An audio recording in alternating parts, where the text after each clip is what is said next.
Cornerstone. This is Pastor Mike, and I got an edition of Perspectives here for you on Friday, June the 26th. And I wanted to do this Perspectives because I fear that many of you missed what I shared on Sunday. We had some technical difficulties at the beginning of our live feed, and for those of you that stayed on, I know many of you did. Thank you for that. But I wanted to go back and reiterate what I shared during that time. You know, even though last Sunday was the restart of our in-person worship, I wanted to make it very clear that never did our sense of mission stop. You know, we kept right on going with the ministry of the church. And, you know, the church really isn't a worship service. It's a 24/7 connection of people, Christ's body in action. And he gives us the privilege of meeting together to encourage one another and to worship him and praise him. We've missed that, but still we've been about his ministry. And I just wanted to outline for you some of the things that have happened because we just haven't had an opportunity to put all of it out in front of you. So here goes. Here's my list. God has used your giving to help bless our community through Great Harvest by making bread for those who were in need. We've used your givings to help purchase meat for Clara's Kitchen at Community Touch and bless families there.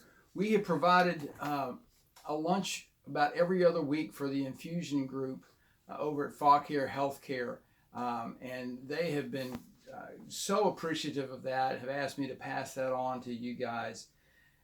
We've been able to participate in not one, but two parades. One was an impromptu parade we had for our very own Jeremy Burnett as he graduated from Fauquier. And then we also, through our Cornerstone Cares ministry, went to support the senior citizens as they had a parade just to help them deal with their loneliness through the pandemic. We also had just multiple acts of kindness, meals provided, yards mowed, limbs cleared up, just all kinds of things that I continue to hear about.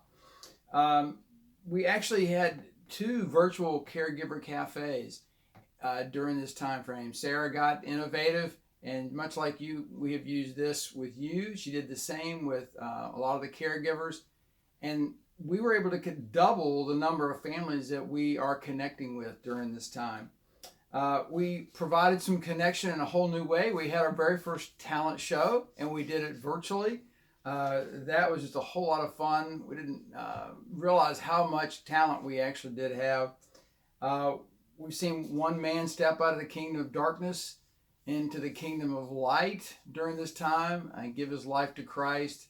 A man that we met only during this pandemic time. Really exciting. We've transitioned to a new elder.